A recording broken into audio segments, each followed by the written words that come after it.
Professor Swenson-Sanchez. We're going to talk about food demos. As a nutrition professional, we're going to be asked to do food demos.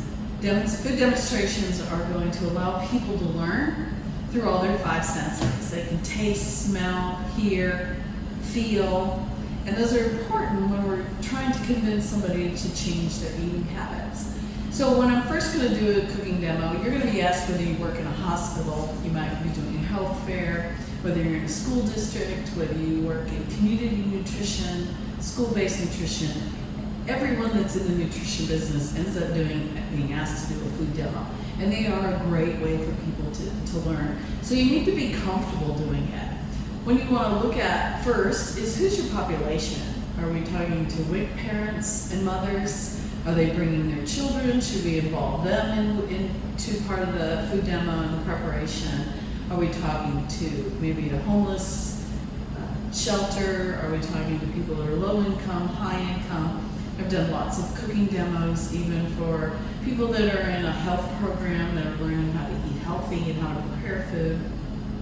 So you need to look at your population first and understand what they are looking for. They also want to see something, they just don't want to see a fruit smoothie. They want to see real food, and it's a great opportunity to talk about products in the stores that maybe they've walked by. For low income, they don't always have access to nice grocery stores. They might only have access to a Dollar General or a dollar store. I love that. I live in a rural community. That's all we have. So when I go through the store, I look for things that I know are healthy. They have almond milk, they have snack size almond milk, they have natural peanut butters. They have a lot of great choices that people just aren't aware of because they're so quickly buying something that's fast and convenient. So I will go when I do a cooking demo to a group that maybe don't have access to nice grocery stores, and I will buy all of my ingredients at the dollar store and tell them that's where I purchased them, right down the road from where you shop. And that makes them feel more comfortable that they can make better choices. One of the first things I'm going to do is, regardless of what time it is, I'm going to make a French toast, and it's a great opportunity to talk about maybe some other bread choices. I bought this isn't 100% whole wheat bread, and it's not the most perfect whole grain, but at least it is partially. Is that choice. I'm going to talk about a bread that they can't buy there that is a fascinating bread. It's been around for hundreds of years, actually about 2,000 years. It's called Ezekiel, and it's from the Bible, the book of Ezekiel. Is about sprouted grain breads. So they would sprout the grains, pack them together, and make a bread out of them. It's not great to use as a sandwich. It makes a great grilled cheese. It makes a great French toast. It's an opportunity to talk about whole grains and how important they are in our diet. So I'm going to make French toast, which is pretty popular among everybody, especially with children. And if they're in the audience, I'm going to get them involved. All it takes is an egg, which you can also buy at the dollar store. Some kind of a dairy product. It can be milk. You can use it as an opportunity to talk about low fat or regular skim milk, low fat or whole milk. I'm going to go ahead and use this almond milk that I bought at the dollar store. Now your plant-based milks, you want to make sure that they're enriched and have their vitamin D in it also. But this is an opportunity for somebody who's maybe never tried it. Maybe I'll give out samples in a little bitty cups and let them try it. It's a way of them experimenting without spending the money if they're on a fixed budget. This is an unsweet vanilla, which is fine for what we're going to use today. I'm also going to add some kind of a seasoning that might make it taste sweet. This is cinnamon, but I also have pumpkin pie spice. People are, especially certain times of the year, very interested in pumpkin flavored things. I'm going to use a cinnamon. It's common cinnamon is in all ethnic backgrounds. Most people like cinnamon. I'm just going to add the egg, some milk, some cinnamon. I'm going to give it kind of a sweet flavor. If you make it sweet enough, you won't even have to add maple syrup to it. It's called an egg wash. And you can put any kind of bread in an egg wash. I've done saltines, I've done corn tortillas, I've done flour tortillas. Actually, flour tortillas in an egg wash with just milk and egg make great tortillas for enchiladas. They just have a little more flavor. They're gonna have more protein because you just added an egg to them. But it totally changes the texture, especially the corn tortillas, which can get really dry unless you fry them, and it's a nice alternative. So I'm just going to use this egg wash. You can use matzo, which is a unleavened flatbread, naan, any kind of bread. You can egg wash like this and make it to a French toast. Turn on my skillet.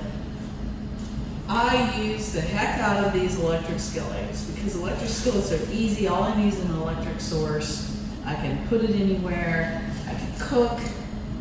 Sometimes I like to just cook up some onions to make a fragrance to help draw people in. Maybe it's a common area. I've cooked on chairs, on tables, in waiting rooms, anywhere that I had an audience, and you can help draw them in with this smell. This is also an opportunity to talk about margarines and fats and margarine alternatives and butter and the difference and good fats and bad fats. I'm just going to melt some of this. I can't believe it's butter, a plant-based margarine, which doesn't taste like butter, but they're trying to get close to it. Melt that up a little bit. When we're talking about different kinds of food components, you can use your food demo to talk about each one of those components. And any of these kinds of breakfast items, breakfast for lunch and breakfast for dinner is very popular with children. They love it. Adults maybe not so much. Most people don't have a lot of time to make the fancy breakfast foods. They usually go out for them. But French toast is a great way of incorporating a whole grain without people probably even noticing. And if you flavor it up with a lot of cinnamon, the cinnamon will look brown and everything it'll kind of hide the fact that it's a whole grain. Waiting for some heat. And being able to learn to talk and do food products is something that you just learn with time. These are great opportunities. You wouldn't believe how many times I've gotten a job because I knew how to cook and do food demos, as opposed to someone who didn't have that experience. So it's a good thing to have on your resume. I've got the bread all coated with my egg wash. I'm gonna do more than one. Of course, you're always gonna want people to try and taste, and I like to include them in which spices I'm gonna use. Are we gonna use onions or garlic, or are we not? I kind of get a consensus so they feel that they're part of the demonstration, and I'm not just dictating to them. I did this for a cooking demo for some WIC clients, and they had their children in there, and the kids were so excited because I had them involved in the cooking and opening the eggs and whisking the egg wash, and they were excited because they were going to go home and make French toast for their dad that night for dinner. So that's what we want to do, is get people excited about cooking and eating nutritious foods. So we got this one is completed. All we want to do is really, because it's a light egg wash, we just have to cook that egg up. The bread, it's a nice sturdy bread, so some of your fresher breads will get kind of gooey, but when you use a firm bread, it makes a great French toast. I could have added some vanilla also to the egg wash. I like to add vanilla and cinnamon. It's sizzling. Now it's making some fragrance. People are being able to smell. They can hear it cooking, and pretty soon they're going to be able to taste it. So you want to have some plates, forks, napkins, things for them to be able to taste and sample.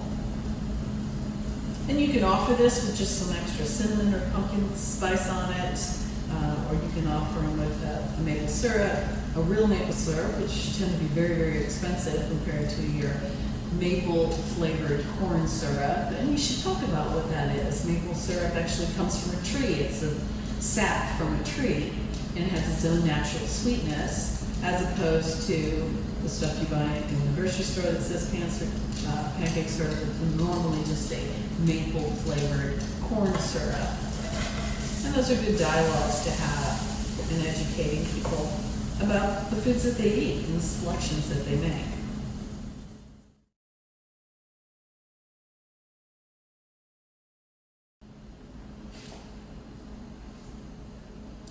Hi, I'm Professor Swenson-Sanchez. This time we're going to be making something, it's almost like a taco soup. We're going to be using some canned products. Maybe, again, we're working with people who have a limited income, who purchase, we sometimes call it a 7-can chili. When we're looking at canned products, we can remove a lot of the sodium from our canned beans. And canned beans are nice and inexpensive. They're already cooked. Dry beans take a whole lot longer. But if I drain it, put some distilled water, and that's the water that you use in your iron if you still press your clothes. It'll help pull that salt out, and then I'll drain it again, and it can reduce almost 70% of the sodium. So if I drain a lot of this and soak it in distilled water, maybe just for 10 or 15 minutes, it'll suck it out. Make sure you do not ever drink distilled water, and you tell your clients never, ever drink distilled water. It doesn't have any solutes in it. It will pull your electrolytes out and can cause some electrolyte imbalances. But you can just pick out a variety of canned vegetables and beans. I'm going to use a garbanzo bean, a white bean, a chili bean, some corn, some tomato products. It could be crushed tomatoes. I could use hominy if I wanted to, which is common in Hispanic food. It's used in menudo, but also hominy is crushed up, and that's what grits are made of, and it's a corn product. We're just kind of making a chili. So to help bring people in, I've got some olive oil, and I've already chopped my onions. You can use this as an opportunity to talk about monounsaturated fats, olive oil, the difference between that and other fats. We can talk about cooking skills. We can also even add some other fresh vegetables. Here's an eggplant. We can go ahead and add that. We can just talk about eggplants. It's more common in your Mediterranean, Middle Eastern cuisine. It's kind of I've already peeled it and chopped it. We can go ahead and add that. For some people, it might be the first time they've ever had eggplant. We'll go ahead and cook it up in here with the onions. Eggplant really doesn't have much of a flavor. It's going to take on whatever flavors you're adding, and we're going to be adding a lot of chili-like flavors. So these 7 cans, or whatever cans, are usually going to be your beans. Your base is going to be tomato. Again, we're talking about increasing the amount of vegetables in their diet. We have a 5-a-day program, but actually we should be consuming 9 servings of vegetables a day. Canada, who I think does an excellent job in promoting health, has the 9-a-day program, not the 5-a-day, but Americans only consume 1 serving of fruits and vegetables a day, and that usually includes potatoes. I'm going to add my crushed tomatoes. I'm going to add my garbanzo beans, my white beans, and some corn. I'm also going to go get some water. So this is a recipe that can help talk to people about sodium in their diet, adding more vegetables, fibers in the form of beans. This is going to be a non-meat chili.